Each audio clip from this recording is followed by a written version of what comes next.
Hi everyone, time for today's live training, a little bit earlier than usual because of going out at lunchtime for a little bit, so might be a bit of a rush later, so I thought I'd drop my live training in this morning, see how everybody is, and everybody's getting on after yesterday, see if anyone's threw any of their Easter eggs away, or donated them to charity, or they've absolutely monstered the lot. So what I want to talk about today is something that I come across quite a bit in my game, which is something called the 3-question rule. Which I heard positioned to me, and actually I think it's quite interesting to let you guys know this, because it's used as a tool to understand whether somebody's serious or not about starting a program. But actually, if you find yourself doing this, it can be quite useful, and it can be quite a useful tool to have. So what is the 3-question rule? Well, basically, if you're looking to do something quite simple, like join a gym, join a boot camp, come for a free trial, things like that. What you tend to find is, I'll give you an example. A couple of months ago, I had 2 people looking to start a free trial. One, we had a very brief. I just had a phone call. Sorry. One, we had a very brief email chat, and then the person came along, did the free trial week, and ultimately joined the bootcamp. We had a bit of an exchange on email, very briefly, about sort of just the foundational stuff. I had another person that told me they wanted to lose 2 or 3 stone that asked me roughly about 10 to 15 questions about coming to a free trial. Now, I once heard that if you ask more than 3 questions about something that's fairly simple, you're trying to find reasons not to do it. So you're trying to find reasons not to do it because people try and be clever and they try and get information.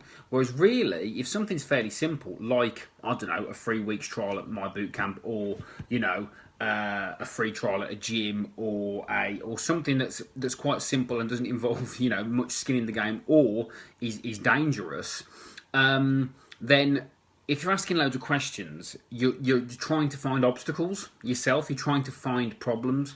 And the reason why a lot of people find problems is because that they don't really want to do something, or they don't believe something's going to work. So they try and find an automatic excuse not to even start, not to even try. And I get this a lot in health and fitness, because people, they've got these belief systems which say, well, what's the point?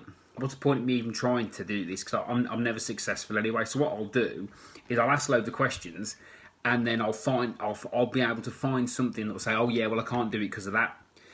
But the problem with that is that normally you're the one with the weight problem, or you're the one that has a problem to fix. So the only person you're really hurting is yourself. The only obstacles you're putting in the way are the ones that are going to stop you getting where you need to get. So really the challenge is, where are you asking tons of questions, and where are you putting in place loads of obstacles where actually it might just be worth your while sort of taking a risk and trying something different? There we go. So, where are you? That was another phone call, sorry. Where are you asking questions? Where are you looking for things, looking for obstacles, looking for problems?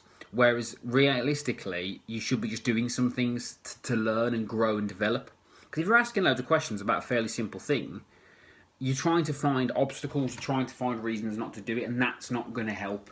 That's really not going to help. And the case in point is always the same.